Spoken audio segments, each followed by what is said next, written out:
નમસ્કાર મિત્રો, Gujarat blind YouTube channel પર આપ સર્વનું હાર્દિક સ્વાગત છે.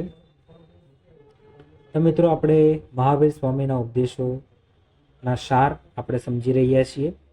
એમાં આજે નંબર 5ની ચર્ચા કરીશું, ઉચ્ચ નૈતિક ગુણો પર ભાર. બરાબર.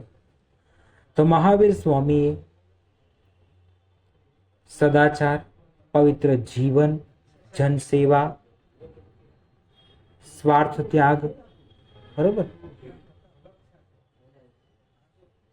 મન, વચન અને કર્મની શુદ્ધિ વગેરે જે ઉચ્ચ નૈતિક ગુણો છે એની ઉપર ભાર મૂક્યો હતો. બરાબર. આ ઉપર મુજબ મેં તમને જણાવ્યા.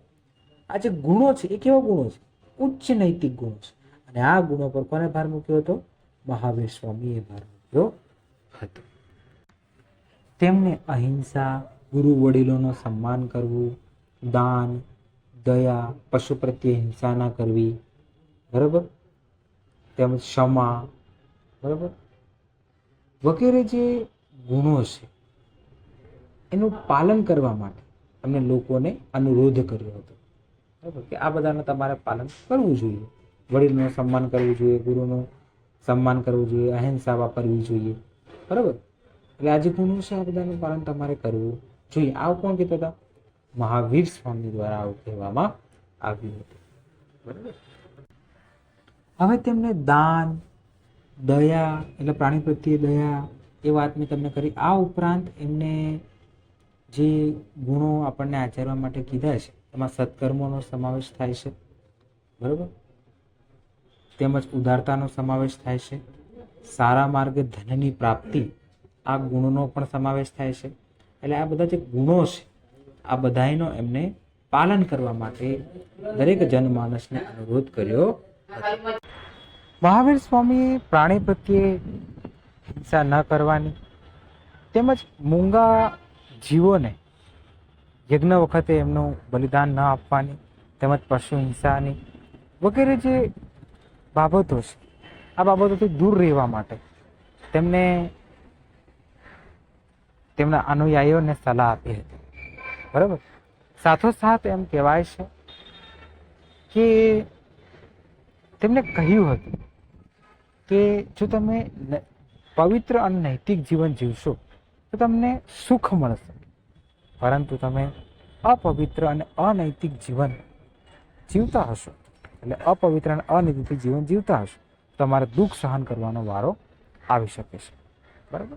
આગળ જોઈએ. એમાં તેમણે તેમના અનુયાયીઓને કહ્યું હતું કે તમારે ક્રોધ, લોભ, મોહ, ચોરી અને દ્વેષથી દૂર રહેવું જોઈએ.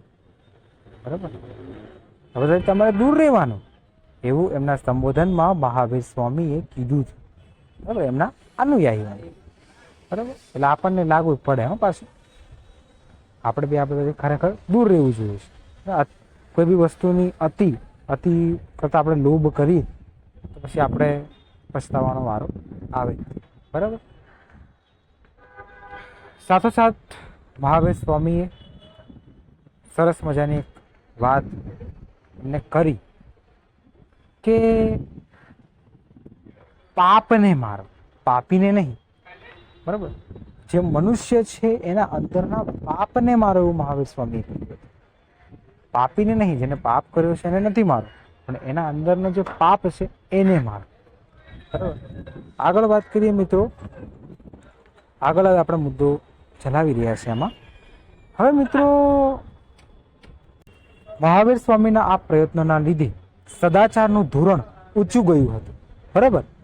સદાચારનું ધોરણ ઊંચું ગયું અને લોકોની અંદર લોક સેવાની ભાવના વિકસી હતી. બરાબર.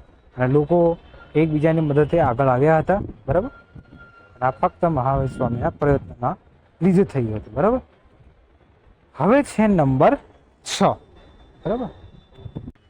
જેની ચર્ચા આપણે આવતીકાલે કરીશું, એટલે કે નેક્સ્ટ વિડીયોમાં કરીશું. બરાબર. ત્યાર સુધી ચેનલ પર નવા હોય તો ચેનલને સબસ્ક્રાઈબ કરો, વિડીયો ગમ્યો હોય તો વિડીયોને લાઈક કરો, શેર કરો તમારા મિત્ર વર્તુળમાં. તો ચાલો, તમારાથી વિદાય લઉં છું. અસ્તુ. જય હિન્દ, જય ભારત, જય જય ગરવી ગુજરાત.